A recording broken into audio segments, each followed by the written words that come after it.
Alright, everyone, we finally played all the Counter-Strike games in 2025, so if you missed out and you didn't watch the other ones, go check them out. We played Counter-Strike 1, Condition Zero, Source, CSGO, and now the latest game, Counter-Strike 2. It's been 2 years now since the game's release back in 2023, and when it came out, there was a lot of controversy surrounding Counter-Strike 2. The biggest was obviously the fact that it had much more intense requirements in terms of hardware. So there were a lot of players who were able to play CSGO and run it just fine, but now were locked out of Counter-Strike 2 because all of a sudden they didn't meet the hardware requirements. But that was kind of like the whole point of Counter-Strike 2 was to be a graphical and gameplay upgrade over Counter-Strike Global Offensive. So of course, the requirements were going to be a lot more. So that was one thing, which obviously still is affecting some players, and that's why you still have a decent amount of people that are still on CSGO in 2025. But other things that still haven't been addressed is the removal of fan favorite game modes like Danger Zone and Arms Race from CSGO. Those are not available in CS2, even to this day. Also, Mac, for the people who are on Mac, they enjoyed CSGO.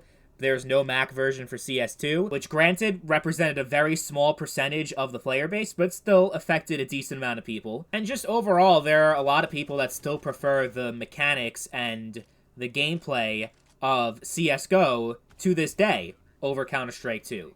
Because in a lot of ways, Counter-Strike 2 was a pretty good upgrade over CSGO, but in other ways it was lacking in a lot of people's eyes. But I would say, as someone who actually played CSGO on launch day back in 2012, this game to me does feel like a worthy successor. It's not an Overwatch 2 situation where they just give you the same game except make it so much worse. Like, there are some things that people, like I said, are not happy about with CS2, but overall, like, just from a gameplay perspective, I think that the gameplay mechanics and just the overall experience, it's very responsive gameplay, and it's very satisfying, especially if you take the time to actually learn it and get good, which I am still working on personally. I haven't really been playing a lot of Counter-Strike in recent years, so I am not so good.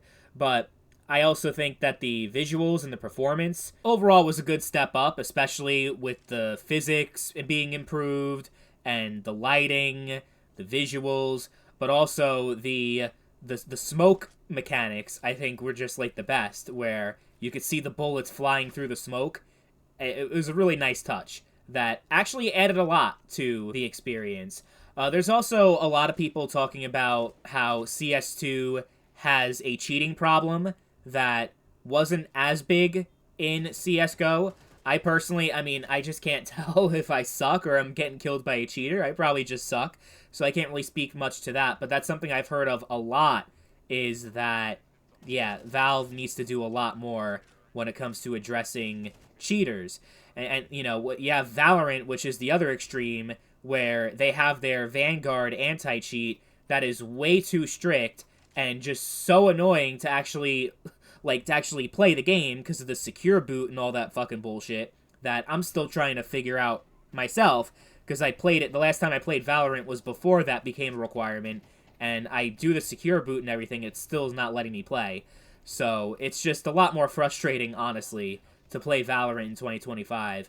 And obviously, CS2 was essentially a response to the rising popularity of Valorant being Counter-Strike's main competition.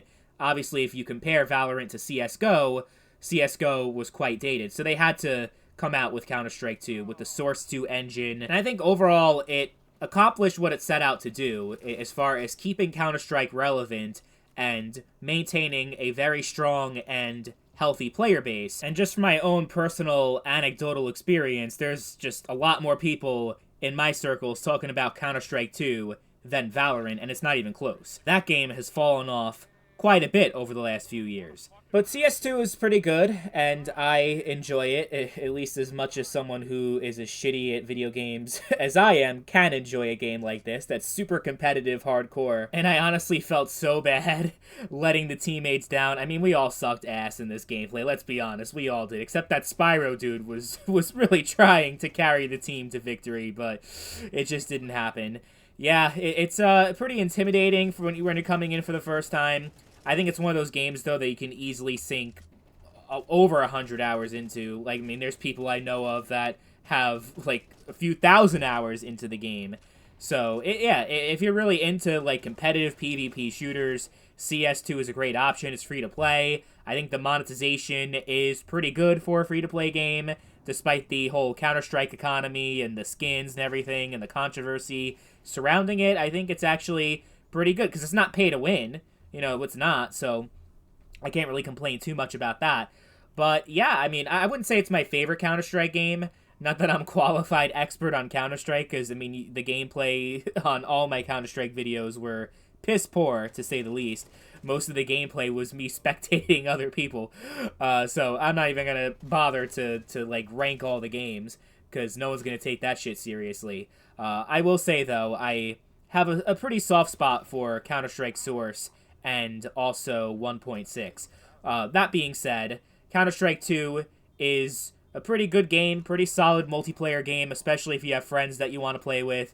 It's only on PC, though. That's the one thing Valorant has that's to its advantage, is that it's a console game that has crossplay and you can play with PC. This, you have to have PC or you can't play the game at all, which, for a lifelong Counter-Strike fan, doesn't seem like an issue, but if you're just like a casual person coming in, it might be an issue for you. And while you don't need like a god tier PC in order to run the game, you do need to have a pretty decent, like, modern machine that has decent performance. Like, I'd say like a low mid tier, something like that. It does have much higher requirements compared to CSGO, but remember CSGO came out in 2012, so that doesn't really say a whole lot. I'd say CS2 is very accessible for your average PC user, for sure. But I want to know in the comment section, what are your thoughts on Counter-Strike 2, and how do you think it compares to CSGO and all the other games in the series?